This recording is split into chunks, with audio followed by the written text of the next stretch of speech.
Oi, pessoal, eu sou a professora Bárbara, a professora de vocês de História do primeiro ano. E a gente está aqui para a nossa aula número 52. Nós vamos continuar falando sobre as formações políticas africanas. Mas nessa nossa aula nós vamos falar sobre os povos iorubás. Então, a gente vai falar, tem bastante coisa para falar sobre eles. Antes da gente começar, a gente está aqui, né, vai acompanhar a gente durante toda a nossa aula, o intérprete, o Luiz. E eu não quero que vocês esqueçam de irem no Classroom e responderem a presença de vocês. Vocês vão lá no link, né, número 1, e daí lá vocês respondem uma questão, a presença de vocês está garantida. Beleza? Então, vamos começar o nosso conteúdo, mas antes da gente começar o nosso conteúdo, a gente tem que ver quais são os objetivos. Por que a gente está estudando sobre essas formações políticas, né?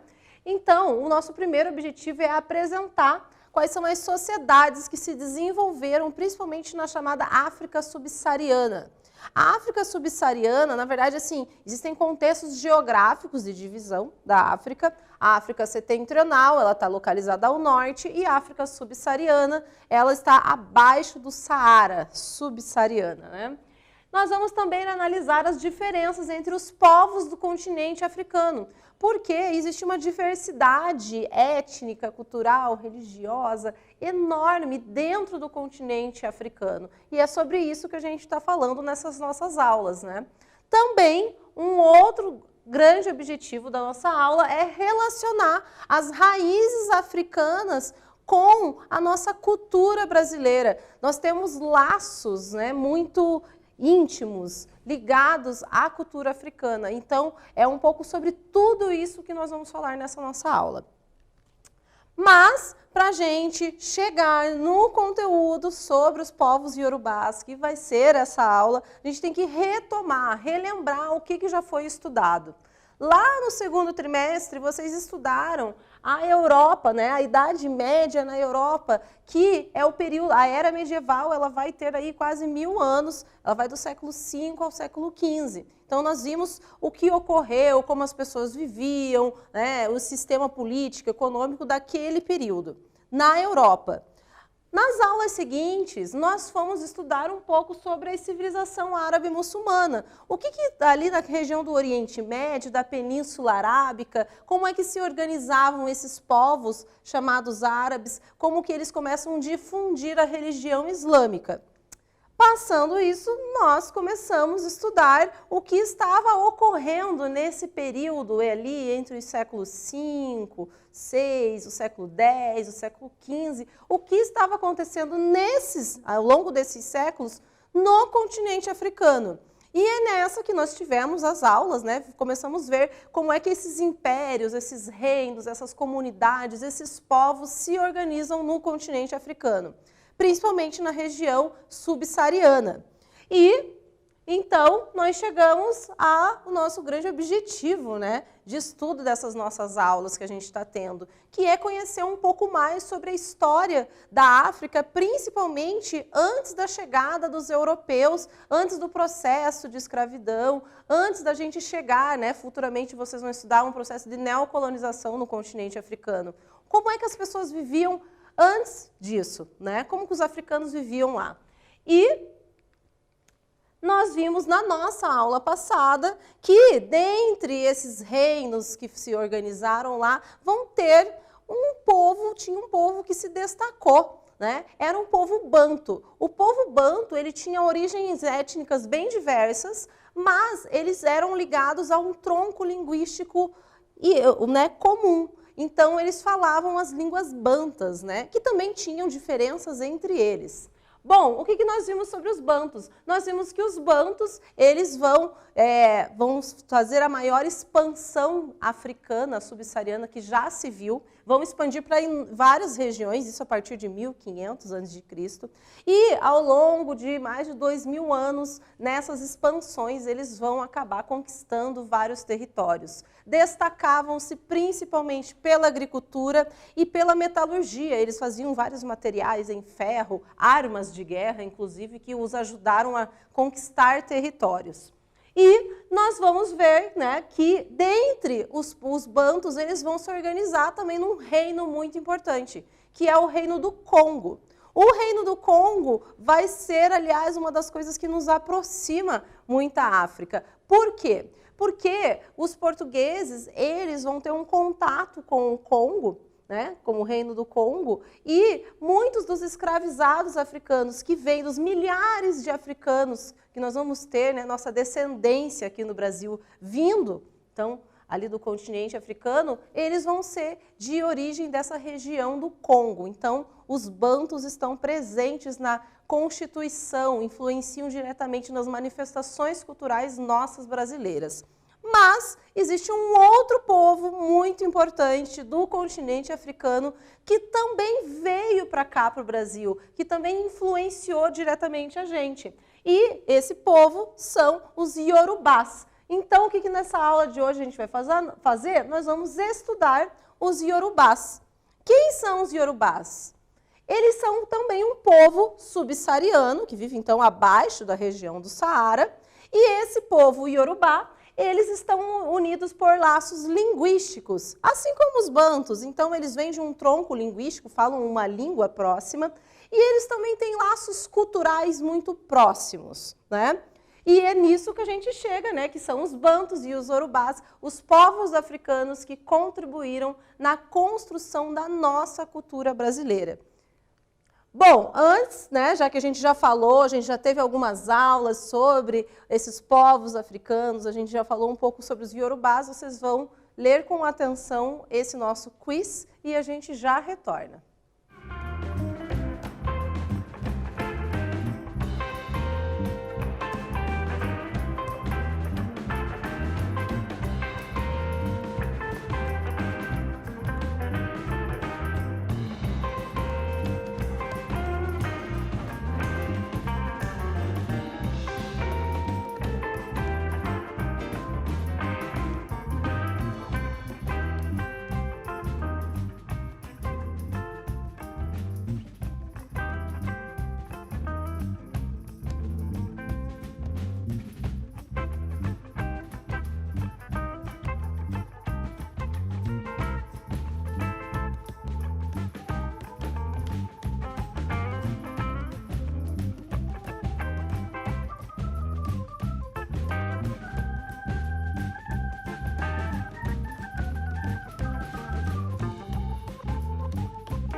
Vamos ver qual é a resposta correta do quiz? Então, a pergunta era, quem são os iorubás? A resposta é a letra C. Povos subsaarianos unidos por laços linguísticos e culturais. Agora, a gente vai para o nosso conteúdo. Bom, aqui a gente tem um mapa que localiza onde é que estavam, né, onde viviam os ancestrais dos iorubás, né? Tá vendo aqui a flechinha vermelha que aponta para essa região meio amarela? Era aí onde os iorubás viviam. Os iorubás, eles ocupavam a região ali da bacia do rio Níger. E hoje, essa região onde eles vivem, né, tá localizada a Nigéria, tá localizado Benin e Togo, né? Então, são regiões atuais da África onde esses iorubás, eles habitavam. Nessa região, ali onde os iorubás viviam, eles criaram aldeias, cidades e, principalmente, eles criaram reinos independentes. Mas como assim reinos independentes? Esses reinos, eles tinham as suas próprias leis, eles se organizavam administrativamente, né, de uma maneira independente, não existia uma formação, como eu posso dizer, de um grande império, né? Nunca houve um grande império iorubá, mas vários desses reinos independentes. As cidades iorubás, elas eram grandes centros de artesanato. Os iorubás, eles tinham um olhar artístico e artesanal para as coisas, então eles eram olheiros, ferreiros, eles trabalhavam, né, como tecelões, eles produziam muito e eles, inclusive, faziam comércio dessas produções artesanais. Além disso, né, os iorubás se destacavam, aliás, isso é bem próximo aos bantus, né? Os iorubás, eles se destacavam na produção, né, no manuseio do ferro, eles eram grandes metalúrgicos.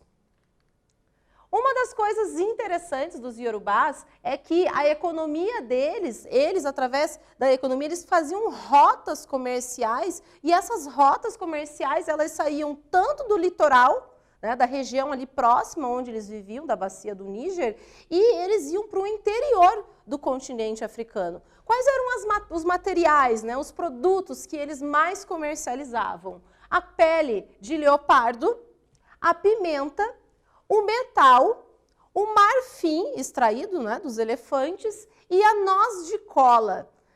Aqui a gente tem uma imagem da noz de cola, não sei se vocês já viram a noz de cola, mas provavelmente vocês conhecem produtos que são derivados da noz de cola. A noz de cola, ela tem altas doses de cafeína e desde os tempos remotos em que dessas primeiras linhagens de iorubás, eles já usavam a noz de cola em bebidas para fornecer energia para eles. Veja só, hoje nós temos, né, a ligação ao noz de cola, principalmente ligados a xaropes e a um famoso refrigerante, né?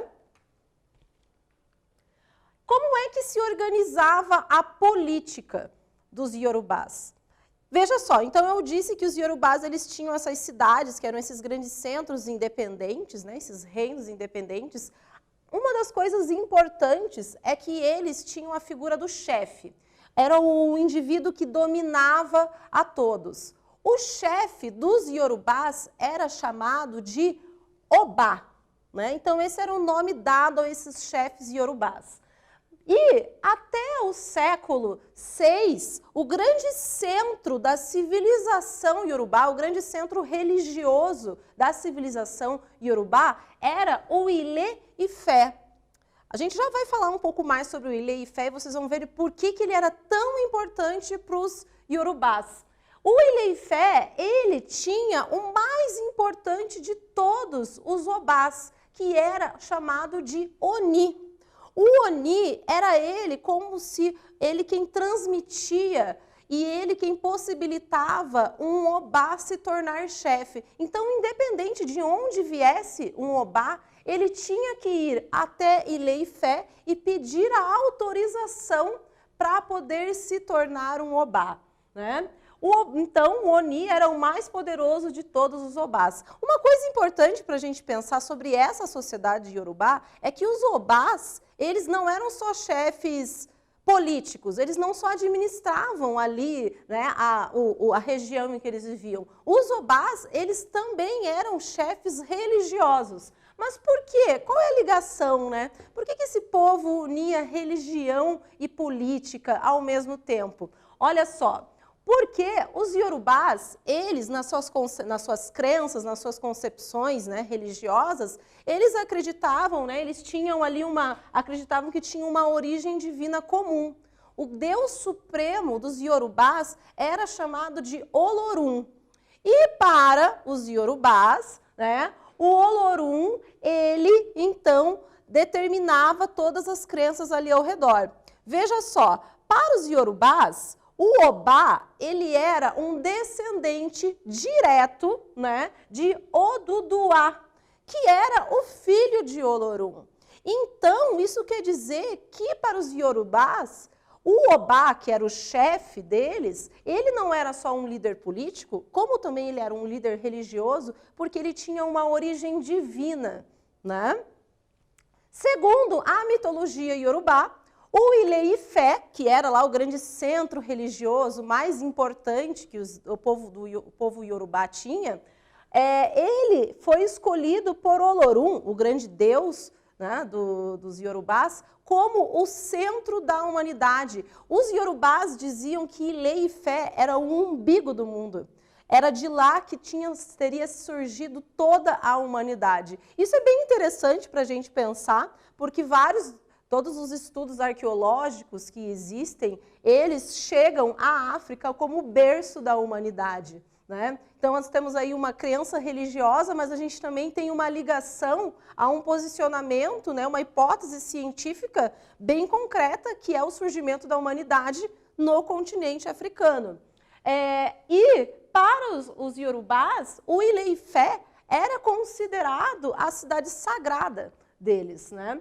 O que a gente vai ter? Então, a gente tem essa cultura riquíssima dos iorubás, mas a partir ali do final do século XIII, nós vamos ter muitos desses iorubás sendo escravizados, principalmente por povos europeus, tendo um destaque principal para os portugueses. Os portugueses eles começam a chegar, então, tanto no Reino do Congo, como nessa região onde os iorubás viviam, e passam a escravizar aquele povo que vivia lá. É interessante a gente pensar que esses povos, boa parte dessas levas iorubás, eles vão vir para o Brasil, alguns vão para Cuba, né? E nós vamos ver que aqui no Brasil, o principal lugar onde esses iorubás vão vir é a região da Bahia, né? Então, nós podemos dizer que é na região da Bahia onde existem descendentes diretos dos iorubás. Em especial, após o ano de 1830, quando os muçulmanos eles invadem aquela região, então nós vemos que não só os europeus estão entrando no continente africano, mas outros povos também. Então, a partir de 1830, os muçulmanos eles entram ali naquela região dos iorubás e eles vão dominar a capital política dos iorubás, que se chamava Oió. Veja só, quando eles dominam a capital política dos iorubás, eles vão começar a trazer levas bem maiores de escravos e principalmente para essa região da Bahia, né, Salvador. Aqui nós temos um mapa que mostra um pouco dessas rotas da escravidão. Então, veja, essa região toda ali acima, né, que a gente vai ter aqui acima dos bantos, toda essa região vai ser onde eles começam a vir, né, e trazem boa parte dos escravizados da África aqui para a região de Salvador, as flechas indicando, né, para a região de Salvador. Uma das coisas importantes da gente pensar sobre essas rotas e esses milhares e milhares de pessoas que vão vir da África para viver aqui é que, inevitavelmente, vai existir uma influência cultural desses povos que vão vir para cá. O Brasil ele é um país que passou por um longo processo de colonização. Inevitavelmente, nós tivemos, né, um contato com tanto povos europeus, o português que veio para cá, como alguns outros povos. Nós tivemos, posteriormente, um contato com imigrações europeias e é óbvio que, ao longo de mais de 300 anos, num processo de escravidão, nós tivemos uma influência direta pela cultura africana. Entre os iorubás que chegaram aqui no Brasil, isso é uma coisa muito interessante, haviam muitos sacerdotes, príncipes, líderes políticos, artistas, então indivíduos que eram muito importantes. Lá na cultura iorubá, eles vieram aqui para o Brasil e acabaram se tornando como escravos, né? Assim, quando eles escravizados, né, e vindos para o Brasil, os iorubás e os bantus também, como nós estudamos na aula anterior, eles acabam influenciando diretamente, formando muito do que é o ser brasileiro, né? Os iorubás, eles trouxeram consigo muitas manifestações artísticas, crenças religiosas e eles trouxeram também uma grande influência alimentar, né? Então, nós vimos, por exemplo, que a prática do culto aos orixás, que está ligado à religião do candomblé, ela é uma influência direta dos iorubás. Por exemplo, né, nós vamos ter o culto a Iemanjá, que é a deusa do mar. A Iemanjá é uma figura totalmente ligada, né, à cultura iorubá. Nós vamos ver que dos iorubás a gente também herdou vários instrumentos musicais, como, por exemplo, o atabaque. Né? Nossos sons, vários ritmos são guiados aqui no Brasil por essa influência africana. E nós vamos ver também que os iorubás eles acabaram introduzindo aqui no Brasil vários novos sabores. Né? A comida apimentada da Bahia, o tempero que nós vamos ter. Aqui eu coloquei como um exemplo para a gente pensar numa comida bem típica baiana, né? O acarajé e o vatapá. E nós, então, vimos que a influência cultural iorubá foi extremamente forte e importante na nossa cultura aqui no Brasil. Eu preparei algumas atividades para vocês, quero que vocês leiam com cuidado, respondam com atenção. Então, aqui nós temos a nossa primeira atividade e a gente já retorna para ver qual é a resposta correta.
Então, vamos ver qual é a resposta correta da nossa atividade. A pergunta era: quais foram as principais matérias-primas que impulsionaram a economia dos povos iorubás? E a resposta correta é a letra A: pele de leopardo, pimenta, marfim, metal e noz de cola. Agora, a gente vai para a nossa segunda atividade. Essa é uma questão discursiva, então vocês vão ter um pouquinho mais de atenção, leiam ela e a gente já retorna.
Então, pessoal, vamos ver qual é a resposta correta da nossa atividade. A pergunta era: quem eram os Obás para os Iorubás e qual a sua importância religiosa? A resposta seria: os Obás, eles eram chefes políticos e religiosos. Eles eram considerados descendentes de Oduduá, filho de Olorum, que era o deus supremo Iorubá. Os Obás, eles então eram considerados como ligados a uma identidade divina para eles. E agora nós vamos para a nossa atividade do Foco no Enem.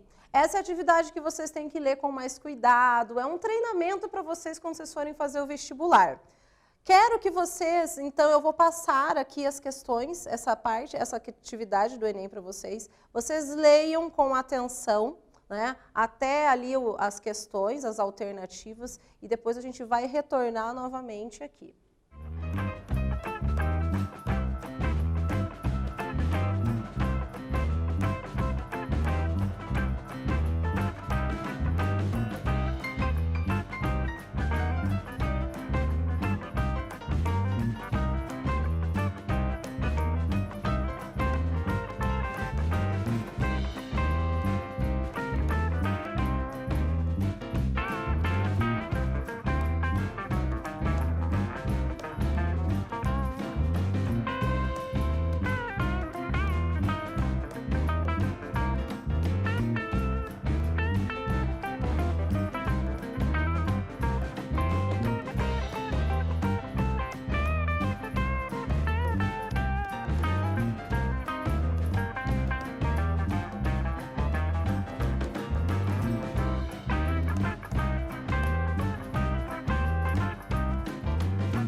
Então, nós aqui, né, nessa questão do foco no Enem, a gente viu que existe, nessa letra de música, existe ali a união entre palavras iorubá e palavras em português.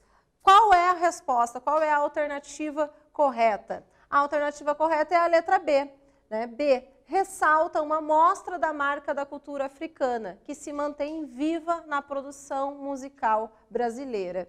E nós vamos finalizando a nossa aula. O que a gente estudou nessa aula? Quais foram as nossas considerações? O que vocês aprenderam? Bom, a gente vem de um conjunto de algumas aulas que nós tivemos sobre as formações políticas africanas. Estudar sobre a África é um conteúdo muito importante, porque quando a gente estuda sobre a África, a gente estuda um pouco sobre o elo que forma, né, que constrói o que é ser brasileiro. Então, nós vimos um pouco nas aulas anteriores sobre o Império do Sahel, os reinos de Gana e de Mali, nós estudamos sobre os bantus e nessa nossa última aula nós estudamos sobre os iorubás. Então, nós vimos que os iorubás são povos subsaarianos unidos por laços linguísticos e culturais. Nós vimos que os iorubás, eles controlavam rotas de comércio de metal, pimenta, pele de leopardo, a noz de cola, o marfim, e eles controlavam rotas que iam do litoral à região interna da África. Nós vimos que os iorubás, os chefes iorubás eram chamados de obás, e os obás, eles eram não só chefes políticos, como chefes religiosos, porque tinham uma descendência direta com o filho de Olorum, que era o deus supremo dos iorubás. Nós vimos também que a influência cultural que os iorubás trouxeram para cá, para o Brasil, isso ao longo de de séculos, em que milhares de africanos vieram para o Brasil no processo de escravidão, nós tivemos uma influência muito grande com relação às crenças religiosas, com relação à arte, né, aqui no nosso país e com relação também à alimentação. Bom, essas foram as nossas aulas sobre o continente africano antes da chegada dos europeus. E na nossa próxima aula, o que a gente vai estudar? Nós vamos ver as formações das monarquias nacionais, especificamente de Portugal. Ou seja, vamos retornar para o continente europeu e ver o que estava acontecendo lá, ali na transição entre o fim da Idade Média e o início da Idade Moderna. Até lá, pessoal!